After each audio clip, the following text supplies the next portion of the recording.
News 24 घडामोडी, श्वास चालू घडामोडींचा। आणि पोलीस त्याच्या केसाला धक्का लावत नाहीत।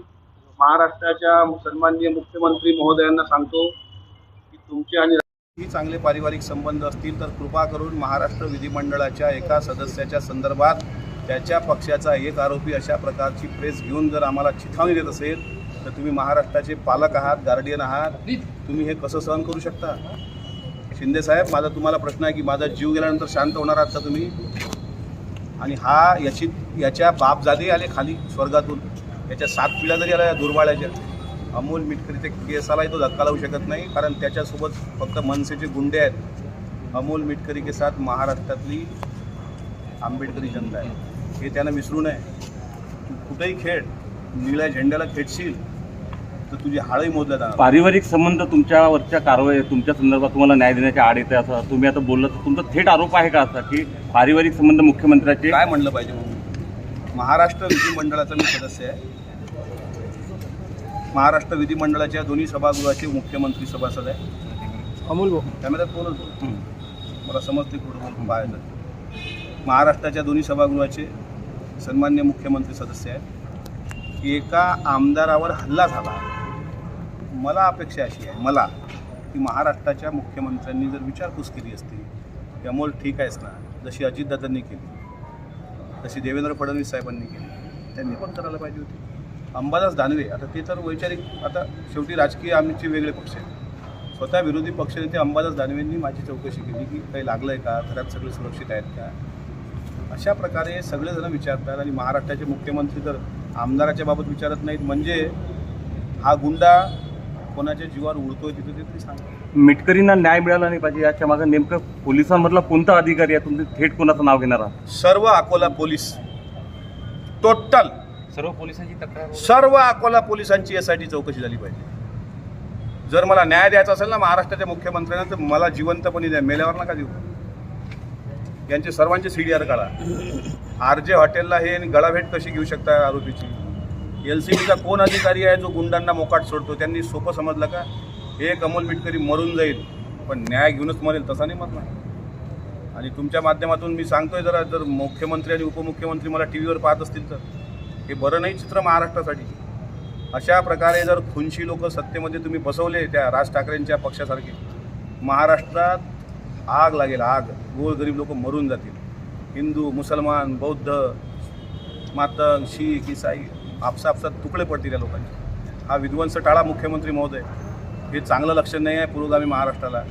शिवशाहू फुले, आंबेडकर, यशवंतराव चव्हाण, अण्णाभाऊ साठेचा महाराष्ट्र आहे, हेच लक्षण चांगलं नाही। एक बाप म्हणून आणि एक महाराष्ट्रातला सदस्य म्हणून तुमच्या समोर हात जोडून विनंती करतो, हे खुनशी लोक यांना यांची अवकात दाखवा। आपल्या सरकारमध्ये ती धमक आहे, पण एखाद्या 12-14 वर्षाच्या मुलीच्या बापावर असा प्रसंग असताना जर तुम्ही शांत बसत असाल आणि साधा फोन करून विचारपूस करत असाल, हे चित्र महाराष्ट्राचे चांगलं नाही। भविष्यात महाराष्ट्रातल्या सर्वसामान्य लोकांचा पोलिसांवरून विश्वास उठेल। अकोल्यावरच्या पोलिसांचा तर उठलेलाच आहे। दहीहंडा पोलीस स्टेशन अंतर्गत एका आरोपीचा झालेला संशयास्पद मृत्यू, तो फार वेगळाच भाग आहे। अनेक गोष्टी आहेत, मला ते आता ते बोलायचं नाही। आमदार साहेब, सरकारची लाडकी बहीण योजना आहे, दुनबळे सरकारचा आणि पोलिसांचा लाडका भाऊ झाला असं वाटतं का? इथं काय केलं अकोला पोलिसांनी? खलं रक्षण आहे, सदनिग्रहण आहे। म्हणजे जे हरामखोर आहेत त्यांना तुम्ही रक्षण देताय, आणि जो प्रामाणिकपणे एका संविधानिक पद्धतीनं त्या आंदोलनाला सामोरं गेला, माझ्या कुठल्याही कार्यकर्त्यांनी अकोला जिल्हा, फक्त एक सांगू, अकोला जिल्ह्यातली कायदा सुव्यवस्था बिघडू नये याकरता मला स्वतः सिव्हिल लाईन पोलीस स्टेशनचे PI अजित जाधव भेटायला आल्यानंतर मी त्यांना शब्द दिला होता की आम्ही कालचा मोर्चा रद्द करू, कारण एका मुलाचा अंत्यसंस्कार आहे। मी आमच्या जिल्हाध्यक्ष कृष्णराव अंधारे यांना सांगितलं आणि विनंती केली की तो कालचा मोर्चा रद्द करा। एका शब्दात राष्ट्रवादीने तो रद्द केला। एवढी नैतिकता आमची, का? पोलिसांवर आमचा विश्वास होता। काय झालं आज सकाळपासून? तो कोण टप्परशाप तिकडचा पकडला, काय गालट, त्यानं कुंडी मारली। हा त्याचा बाप कुठं लपला आहे? तो साबळ्या सुटलाय, तो जाहीर बोलतोय, चिथावणी देतोय। सुटल्यानंतर एखादा आरोपी, त्याला बेल भेटल्यानंतर तो अकोल्यातल्या अकोल्यात राहून मला धमक्या देतोय, ही काय पद्धत आहे? हे नाही खपून घेणार, बाकीचे आमदार खपून घेतील, पण अमोल मिटकरी नाही खपून घेणार. अजूनही कर्णबाळा माध्यमांशी बोलतो नाही. माजलाय तो, आणि खालच्या पातळीवर टीका करून माजलाय, आणि त्याला माजायला प्रवृत्त अकोला पोलिसांनीच केलं. यांनी जर त्याच दिवशी मुसके आवडले असते ना, हिंमत नसती झाली कोणाची. पण अकोला जिल्ह्यात शांतता राहू नये हे अकोल्याच्याच लोकांना का वाटतं. पण मी सांगतो तुम्हाला पत्रकार भावांनो, जे चित्र चाललं आहे हे बरोबर नाही.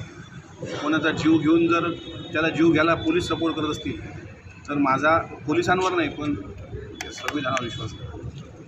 डॉक्टर बाबासाहेब आंबेडकरांनी हे संविधान दिलं आहे, त्यावर माझा विश्वास आहे. माझ्या कुटुंबाचा विश्वास आहे, माझ्या लेकरांचा विश्वास आहे. कुछ भी हो जाए हम पीछे नहीं हटेंगे. मारतो, चिल्लर, फालतू असे शब्द तुमच्या संदर्भात लाईव्ह प्रेसमध्ये ते बोलले. तो मारायची सुपारीच घेतली ना, पण तो कोणाच्या भरोशावर मारतोय?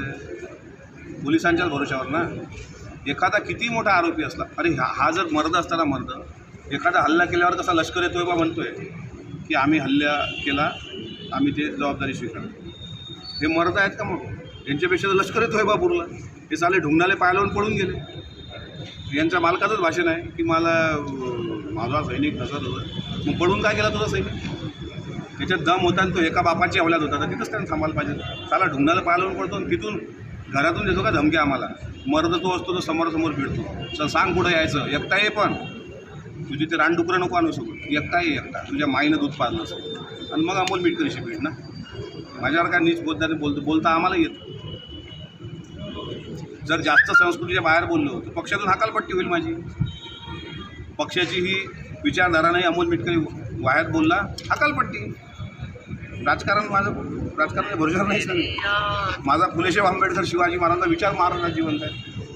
अकालपट्टी होईल. हे गोळ्या मारतील, हे गोळ्या मारणार आहेत मला आज. अकोला पोलीस त्यांच्या रिव्हॉल्वरच्या 6 गोळ्या अलर्टवर ठेवलेल्या आहेत. माझ्या मृत्यू जर झाला तर त्याला कर्णबाळा दोषी जितका असेल त्यापेक्षा जास्त अकोला पोलीस दोषी असेल, हे तुमच्या प्रसारमाध्यमांसमोर मी सांगतो. जर त्याला आवरत नाही तुम्ही साला उघडा प्रेस घेतोय, कोणाच्या बरोबर हिंमत करतोय, हरामखोर. त्याला आवरा, त्याला आणा मुसके आवडून मग बोलवा मला चर्चेला. मी उठतच नाही आज, काही होऊ द्या. तुम्ही आणा दिवसभर, तुम्ही इथंच थांबा, जाऊ ना.